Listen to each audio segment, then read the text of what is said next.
Hello, I'm Frank Alaco, and welcome to Tuesday Testimonials. Each week, we will host a wide variety of our Don's family, from athletes, coaches, administrators, faculty members, and fans, who all share a common thread, a love for the University of San Francisco. Today, I'm proud to be here with Shanna Blanchard, a two-sport athlete and one of the great pioneers of USF women's athletics. Welcome, Shanna. Hi, Frank. Thank you for having me. Shauna, you're a California girl. Tell me about your family and growing up in Southern California. I'm the youngest of four kids. I have two older sisters and a brother.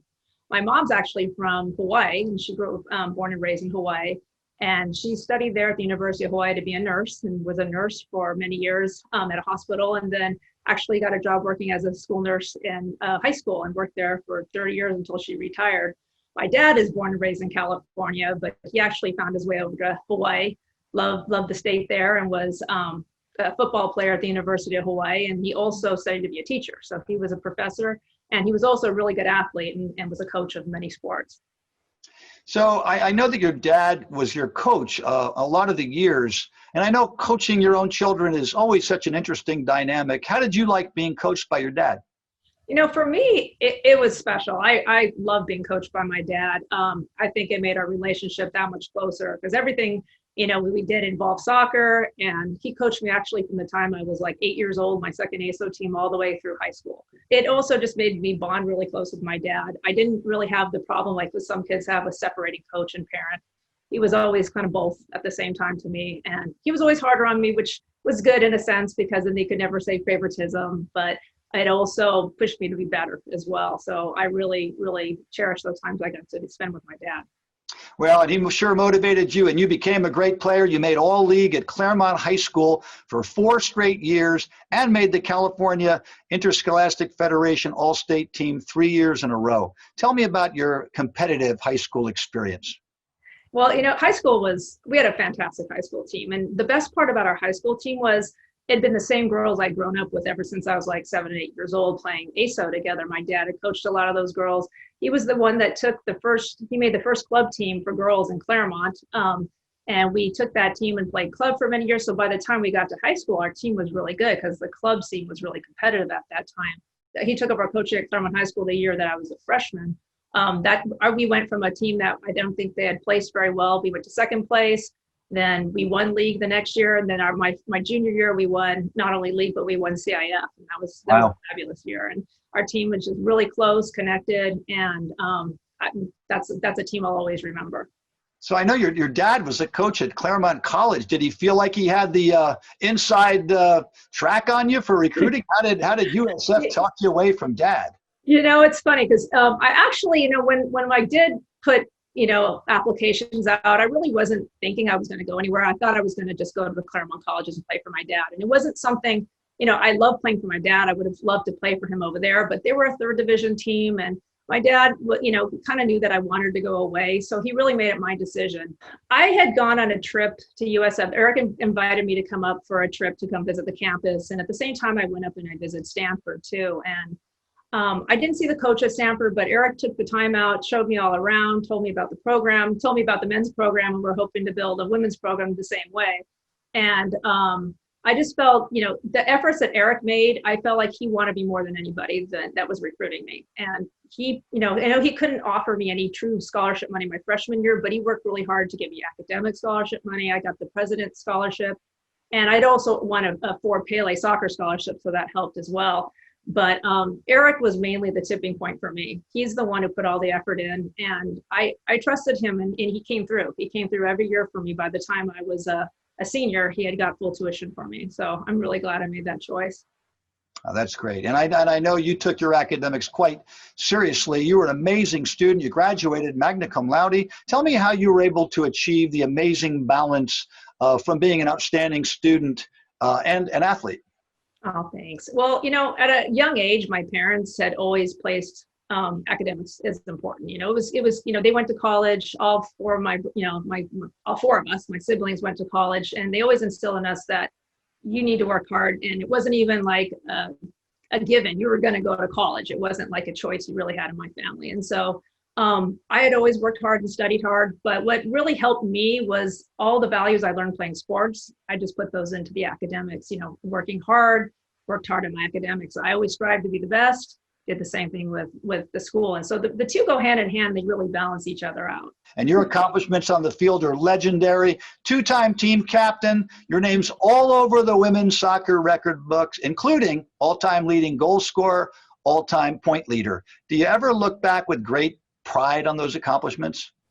Well, when I look back now, I do. I'm totally happy about the accomplishments I made. But, at the time, it's kind of funny. You don't really think about it. When I was playing, I always felt like I wasn't doing enough because there wasn't any records at that time. It was only the second year I started playing there was only a program in existence for 2 years. And so, I had scored a lot less goals and had a lot less assists than I had in high school. And so I thought, it's not a big deal what I've done, but I'm truly surprised to see that the records have held up this long. I would have thought for sure somebody would have beaten them by now, and somebody will, and it'll be great when they do, because that means USF will really gotten somewhere, and they have. So that's the best thing to look at right now is USF is now a really strong soccer team. I know you were on campus recently for a soccer game and spent some time with Samantha Jennings, the second all-time leading scorer. What was it like to meet someone who was going after your records? Well, it's funny. I met Samantha when I donated, to the women's soccer team, like I usually do. And she personally wrote me a letter back. And I thought, how fantastic is that the leading scorer actually wrote me a personal thank you note. And then she actually, she invited me to come to a game. And so I went up one of the times and watched them play. It was a fabulous game. And afterwards, I got to meet Samantha herself. And she's just a really nice, down-to-earth person. And if anybody was going to break my records, I would love for her to be the one to do it, because she's just a magnificent person. Pretty amazing. Almost 4 decades, and you're still at the top of the heap there.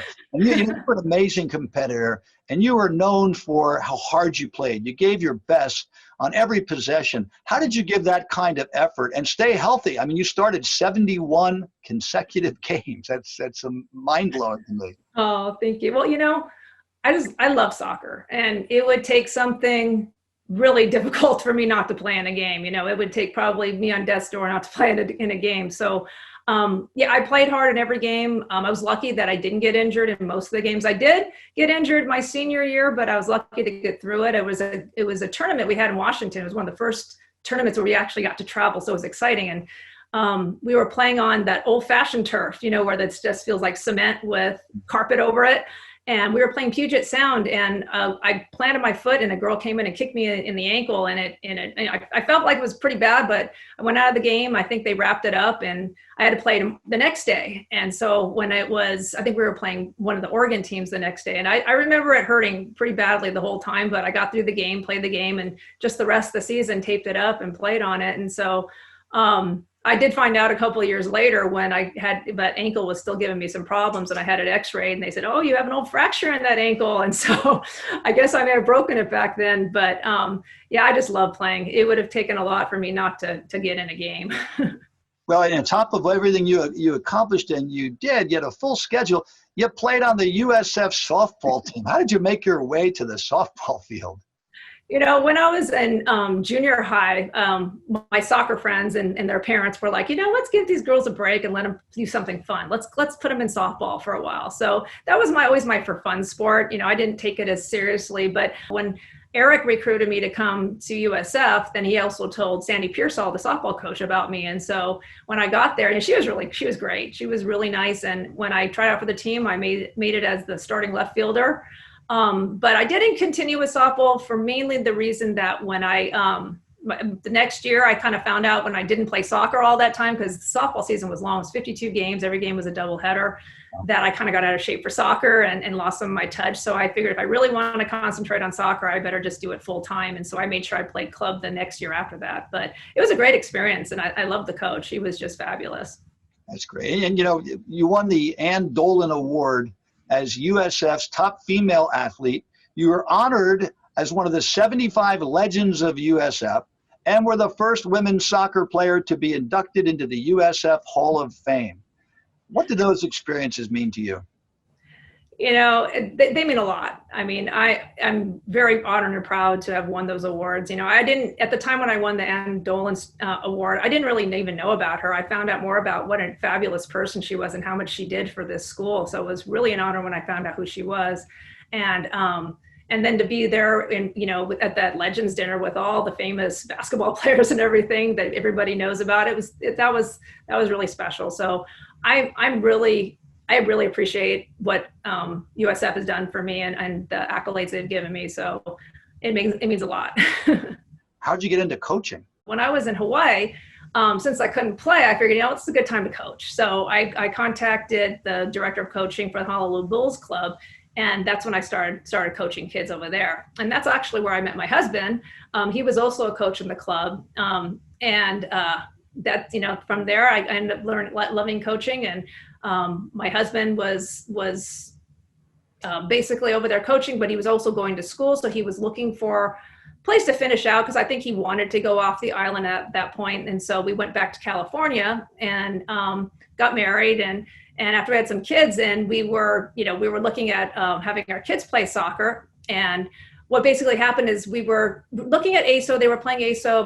My daughter was like 4. My son was still little, but we wanted a place for them to play when ASO wasn't going on. And so that's when we started getting these kick-arounds outside. We're inviting the neighborhood kids and things. And then it kind of just developed into us running our own soccer academy. On another subject, I know that the Guinness Book of World Records acknowledged your world record for juggling a soccer ball for 3 hours and 6 minutes, 16,696 touches. Tell me how that came about.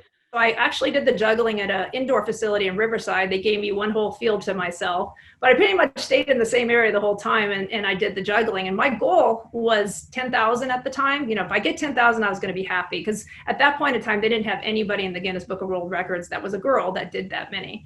And so when I got the 10,000, and it's funny because I almost messed up at 9,990 something because I was getting nervous as I knew I was getting close. And then when I was juggling, I had to run about 3 steps and catch one, but I did, I got it. And then I kept on juggling. And so anything after 10,000 was kind of icing on the cake. And so I ended up getting 16,000 and some. But when I look back on it, it's funny, people ask, why did you go for 20,000? At the time I was just happy about getting 10,000. So, but I actually, if I'd gone for 20,000, I probably could do it. But your eyes get really messed up for staring for so long, because juggling at that point is mostly concentration. Do you ever juggle for your students? Yeah, I love to do little flip-up tricks and juggle for my kids. It's funny, none of them, they don't really know what I've done in soccer. I don't sit there and tell them all the things that I've done. But, when we get out to the field and they have a ball, to flick up the ball with my foot, or a couple of times I've taken the ball and I've juggled it from their line all the way back to the classroom. And so that's always impressive for them. And they always love that. In conclusion of this Tuesday testimonial, I ask you one simple question. Why are you still here? Why are you still connected to USF? Right when I graduated, I still kept in touch with a lot of people. I would come back to school and visit Eric, and I'd visit Wally, and I'd visit, the people that I had seen. And recently I've been more interested in looking back at USF because my daughter is looking at schools, and I had such a great experience at USF. I'd love for her to have the same experience. And I have such great memories from USF that, every time I think about it, it puts a smile on my face. And I definitely think that everybody from USF is a close, tight family. I want to thank you for your time, for the difference you have made as an elite student, a record-setting athlete, the first female soccer player in the USF Hall of Fame, coach, world-class juggler, and a committed educator who has influenced thousands in your journey to change the world from here. Thank you, Shanna Blanchard, for being a special Don. Thank you.